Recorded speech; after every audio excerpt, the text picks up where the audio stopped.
Terjemah Kitab Futuhul Ghaib, Risalah 1. Ada 3 perkara yang wajib diperhatikan oleh setiap mukmin di dalam seluruh keadaan, yaitu melaksanakan segala perintah Allah, menjauhkan diri dari segala yang haram, ridho dengan hukum-hukum dan ketentuan Allah. Ketiga perkara ini jangan sampai tidak ada pada seorang mukmin. Oleh karena itu seorang mukmin harus memikirkan perkara ini, bertanya kepada dirinya tentang perkara ini dan anggota tubuhnya melakukan perkara ini. Risalah 2. Ikutilah dengan ikhlas jalan yang telah ditempuh oleh Nabi besar Muhammad Shallallahu Alaihi Wasallam, dan janganlah merubah jalan itu. Patuhlah kepada Allah dan Rasul-Nya, dan jangan sekali-kali berbuat durhaka. Bertauhidlah kepada Allah atau mengesahkan Allah, dan jangan menyekutukannya. Allah itu maha suci dan tidak memiliki sifat-sifat tercela atau kekurangan. Janganlah ragu-ragu terhadap kebenaran Allah. Bersabarlah dan berpegang teguhlah kepadanya.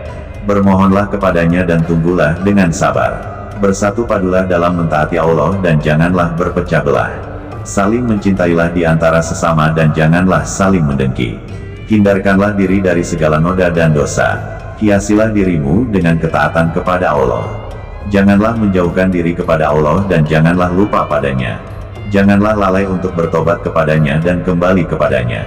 Janganlah jemu untuk memohon ampun kepada Allah pada siang dan malam hari.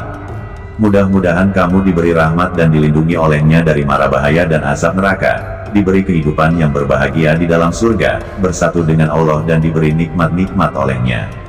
Kamu akan menikmati kebahagiaan dan kesentosaan yang abadi di surga beserta para nabi, orang-orang sidik, para syuhada dan orang-orang soleh. Kamu akan hidup kekal di dalam surga itu untuk selama-lamanya. Risalah 3. Manakala seorang hamba Allah diuji oleh Allah, maka mula-mula ia akan melepaskan dirinya dari ujian atau cobaan yang menyusahkannya itu. Jika tidak berhasil, maka ia akan meminta pertolongan kepada orang-orang lain seperti para raja, para penguasa, orang-orang dunia atau para hartawan. Jika ia sakit, maka ia akan meminta pertolongan kepada dokter atau dukun. Jika hal ini pun tidak berhasil, maka ia kembali menghadapkan wajahnya kepada Allah Subhanahu wa Ta'ala untuk memohon dan meratap kepadanya. Selagi ia masih bisa menolong dirinya sendiri, ia tidak akan meminta pertolongan kepada orang lain. Dan selagi pertolongan orang lain masih ia dapatkan, maka ia tidak akan meminta pertolongan kepada Allah.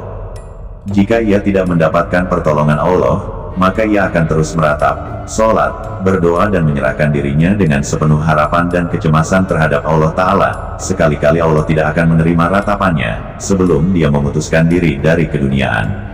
Setelah ia terlepas dari hal-hal keduniaan, maka akan tampaklah ketentuan dan keputusan Allah pada orang itu dan lepaslah ia dari hal-hal keduniaan. Selanjutnya hanya ruh sajalah yang tinggal padanya. Dalam peringkat ini, yang tampak olehnya hanyalah kerja atau perbuatan Allah dan tertanamlah di dalam hatinya kepercayaan yang sesungguhnya tentang tauhid keesaan Allah. Pada hakikatnya, tidak ada pelaku atau penggerak atau yang mendiamkan, kecuali Allah saja. Tidak ada kebaikan dan tidak ada keburukan, tidak ada kerugian dan tidak ada keuntungan, tidak ada faedah dan tidak pula ada anugerah, tidak terbuka dan tidak pula tertutup, tidak mati dan tidak hidup, tidak kaya dan tidak pula papa, melainkan semuanya di tangan Allah. Hamba Allah itu tidak ubahnya seperti bayi yang berada di pangkuan ibunya, atau seperti orang mati yang sedang dimandikan, atau seperti bola di kaki pemain bola, melambung, bergulir ke atas, ke tepi dan ke tengah, senantiasa berubah tempat dan kedudukannya. Ia tidak mempunyai daya dan upaya, maka hilanglah ia keluar dari dirinya dan masuk ke dalam perbuatan Allah semata-mata. Hamba Allah semacam ini, hanya melihat Allah dan perbuatannya. Yang didengar dan diketahuinya hanyalah Allah. Jika ia melihat sesuatu, maka yang dilihatnya itu adalah perbuatan Allah. Jika ia mendengar atau mengetahui sesuatu, maka yang didengar dan diketahuinya itu hanyalah firman Allah. Dan jika ia mengetahui sesuatu, maka ia mengetahuinya itu melalui pengetahuan Allah. Ia akan diberi anugerah Allah. Beruntunglah ia karena dekat dengan Allah. Ia akan dihiasi dan dimuliakan. Ridolah ia kepada Allah. Bertambah dekatlah ia kepada Tuhannya. Bertambah cintalah ia kepada Allah. Bertambah khusyuklah ia mengingat Allah. Bersemayamlah ia di dalam Allah. Allah akan memimpinnya dan menghiasinya dengan kekayaan cahaya ilmu Allah. Maka terbukalah tabir yang menghalanginya dari rahasia-rahasia Allah yang Maha Agung. ia hanya mendengar dan mengingat Allah yang Maha Tinggi. Maka ia senantiasa bersyukur dan sholat di hadapan Allah Subhanahu wa Ta'ala. Risalah 4. Apabila kamu mati dari makhluk, maka akan dikatakan kepada kamu, semoga Allah melimpahkan rahmatnya kepada kamu. Kemudian Allah akan mematikan kamu dari nafsu-nafsu badaniyah. Apabila kamu telah mati dari nafsu badaniyah, maka akan dikatakan kepada kamu, semoga Allah melimpahkan rahmatnya kepada kamu. Kemudian Allah akan mematikan kamu dari kehendak-kehendak dan nafsu.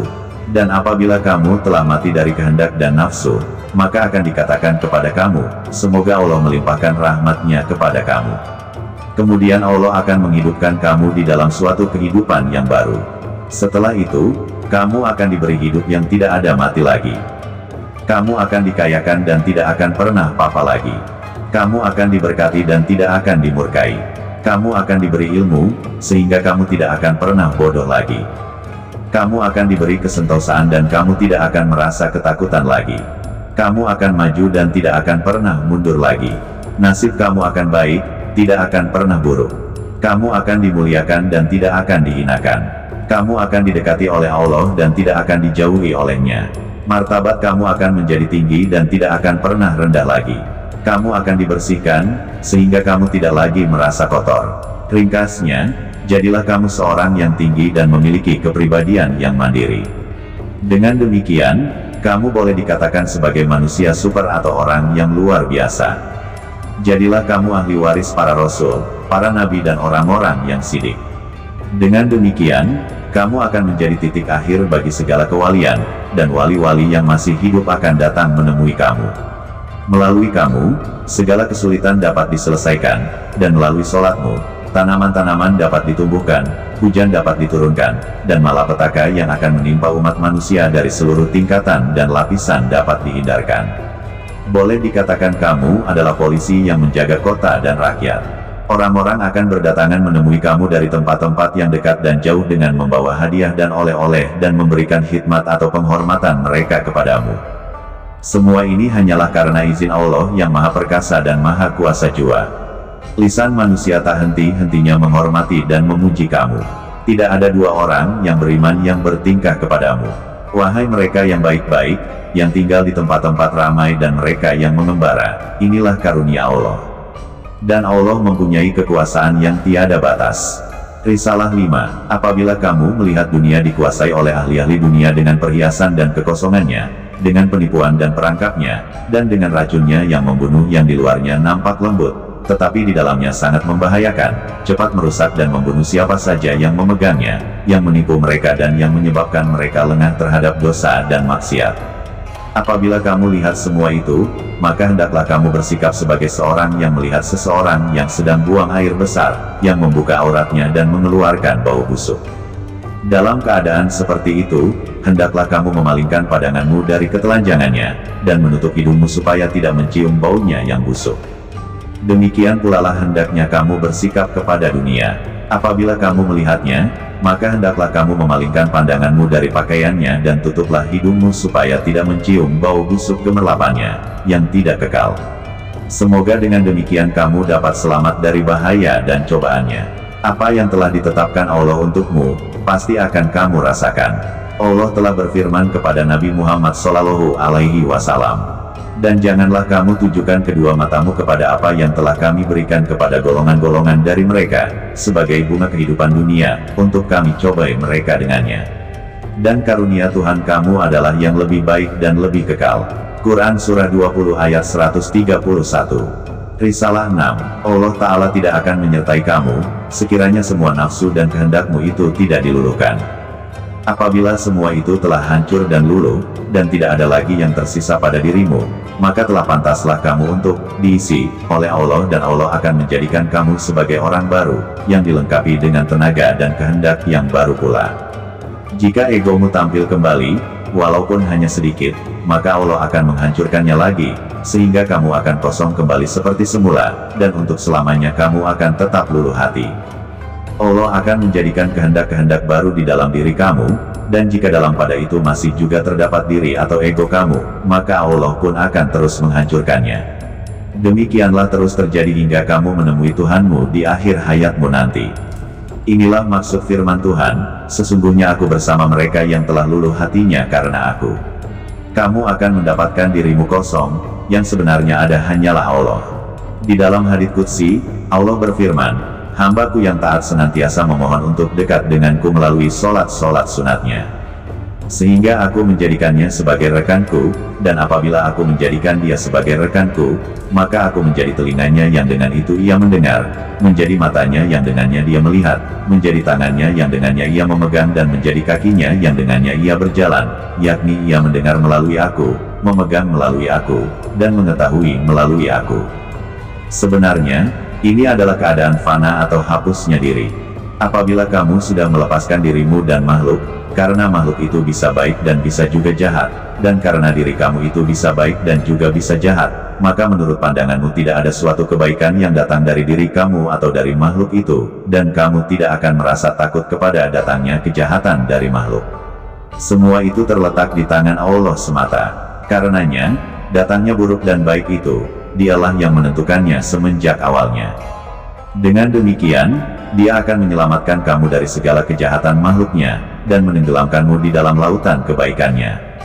Sehingga kamu menjadi titik tumpuan segala kebaikan, sumber keberkatan, kebahagiaan, kesentosaan, nur atau cahaya, keselamatan dan keamanan. Oleh karena itu, fana adalah tujuan, sasaran, ujung dan dasar perjalanan wali Allah.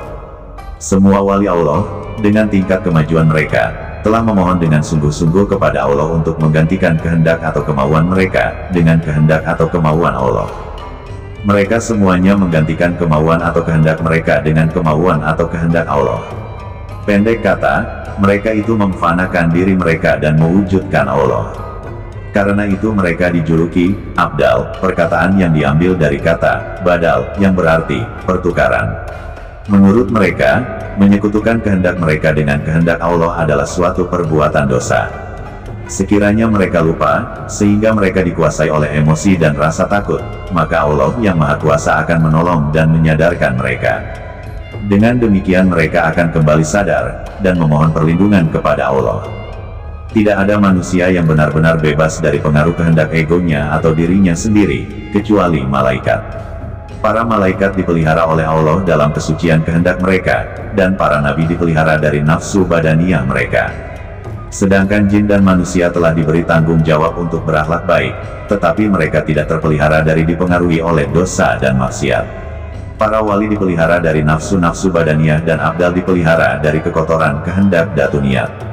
Walaupun demikian, mereka tidak bebas mutlak, karena mereka pun mungkin mempunyai kelemahan untuk melakukan dosa. Tapi, dengan kasih sayangnya, Allah akan menolong dan menyadarkan mereka.